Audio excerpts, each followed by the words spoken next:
Hi, and welcome to Washington, D.C. I'm Steve LaTourette, the president of McDonald Hopkins Government Strategies.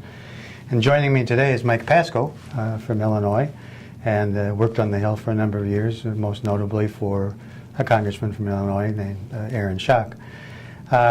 Chris, who's normally with us, is recovering from surgery, and we hope to have him back real soon. So Mike, this week the two big things that happened, a lot of stuff happened, but the two big things that happened first was the Prime Minister's speech, Prime Minister Netanyahu's speech. And of course the controversy was that he was invited by Speaker Boehner to come and address a joint session of Congress, didn't ask the White House to participate, and actually didn't notify them or the Democrats that was happening. And so it was billed by some as a political stunt. About 50 Democrats, I think, boycotted the speech the other day. But what struck me was, one, I thought, regardless of how you feel about the politics side of it, I thought it was important for people to hear the Prime Minister's message. And we do have sort of a stark contrast in foreign policy between those who want these negotiations with Iran to go forward, and then those who say, well, yeah, they can go forward, but you can't trust these guys. And I thought that was I thought it was important that we hear that. It was interesting, despite or maybe because of the controversy, the lines outside the Capitol were down the street. And John Boehner was famously quoted as saying, the only way we could make this a bigger attraction would be if Katy Perry and Taylor Swift appeared in black and gold and blue outfits with lions and llamas. I mean, it was pretty good. But so it was a lot of interest that was generated. And just quickly, I guess I'd ask you what you think. Your thoughts? I thought the speech was a very good speech, in the sense that it was a message that really hasn't been delivered in that sort of venue lately. President Obama goes and does the State of the Union address. The contrast between the Prime Minister and his approach to this issue and the president, I think, was pretty stark. I think that when there were Democrats after the speech, saying that they support Israel, but then I know Congresswoman Pelosi said that she supported Israel, but was ready to cry during the speech. I thought that was rather telling. Well, if you support Israel so much, then why is the speech so bothersome? So I think if they're going to support Israel, then they should be supportive of the message of the Prime Minister and supportive of the fact that he came and gave the address to Congress. So. Great. Well, and I think regardless of how you feel about this issue, and there are people that are on both sides of the issue, it was an important speech, and it's going to be the subject of a lot of conversation here in Washington over the next couple of weeks. The other big piece of news, of course, had to do with the Department of Homeland Security funding. And as we've talked about many times, the Republicans at the end of the last Congress passed all of the spending bills to finish the fiscal year except one, and that was the one that funds the Department of Homeland Security. And the thinking was that office has the jurisdiction over these executive orders that the president has put in place regarding immigration. And it was the avowed purpose of the Republicans to stop those executive orders. That's what they said they wanted to do. And that's why they wanted to continue this sort of fight until February 27th was the deadline, they said. Well, unfortunately, for the Republican plan, as it developed, the Senate, and I think that you're now seeing the Senate Democrats are more unified than they've ever been, and weren't going to let this happen. And said we're not voting for this with the riders that the Republicans put on in the House bill, and if you don't send us a clean bill, then we're not going to do it. Over on the House side, there was a revolt, quite frankly, between the very conservative Republicans and Speaker Boehner, where he wanted to get to yes somehow.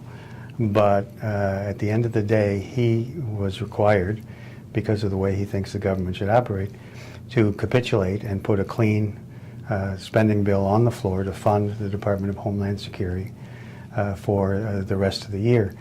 And one of the sad things to me is that now a number of my friends across the street in the Capitol are getting phone calls from people saying if they've supported it, said, you supported amnesty. What's the matter with you? You supported amnesty. This wasn't a vote about amnesty. And so if you think about what the Republicans said they wanted the president's executive orders to be stopped. They are currently stopped, and they're currently stopped because of a stay put in place by a federal judge. Now, that can be disturbed on appeal or whatever, but for the moment, this moment in time, the president cannot enforce his executive orders, and if there's a court ruling, then you go do something about it.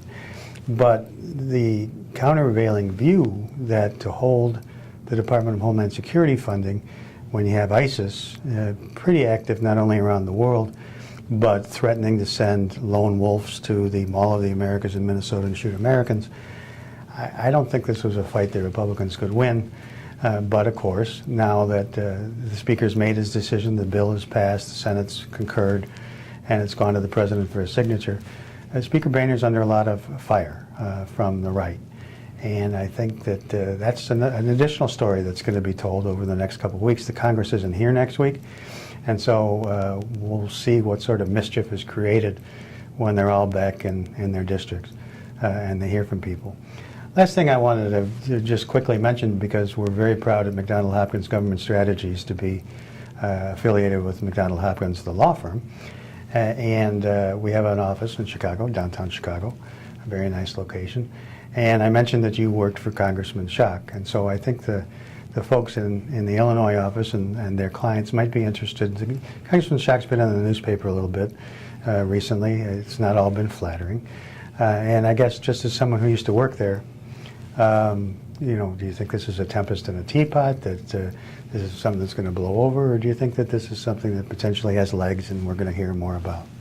Well, I'm glad you put me on the spot here. Happy to do it. But this is a story that has continued to develop over the past few weeks. You know, I think everyone knows it started off with sort of how he wanted to decorate his office, and then has sort of snowballed from there. Obviously, I think the ultimate judge is going to be in 2016 when the voters go to their polling places. The congressman is very well liked in his district, in Peoria, in Springfield, throughout Central Illinois. He won by I think 75% of the vote this last time, and has I think increased it every time that he's run. So I think the main issue right now seems to be an optics issue, a PR issue, if you will. I think it remains to be seen whether or not any rules or laws were broken. I think that will come to light in the coming weeks and months. Obviously, when I was there, we didn't have any issues like this, but I would imagine and be hopeful that the congressman will, be cleared by everything. I know, he's a good member, and but I think for right now it's mainly a PR issue, and hopefully it gets sorted out soon. But Good. Well, my money is on Congressman Schock, to be honest with you. He is a good member, and I hope whatever this is goes away in a way that doesn't damage his ability to serve in the future. Well, again, our friend Chris Barron is recovering from surgery, so we're thankful to have Mike Pascal with us. It gives us the opportunity to introduce another member of our MHGS team. Mike's a legislative manager here in the office and handles a variety of client matters for us. So again, until next week, thank you for watching, and we'll see you then.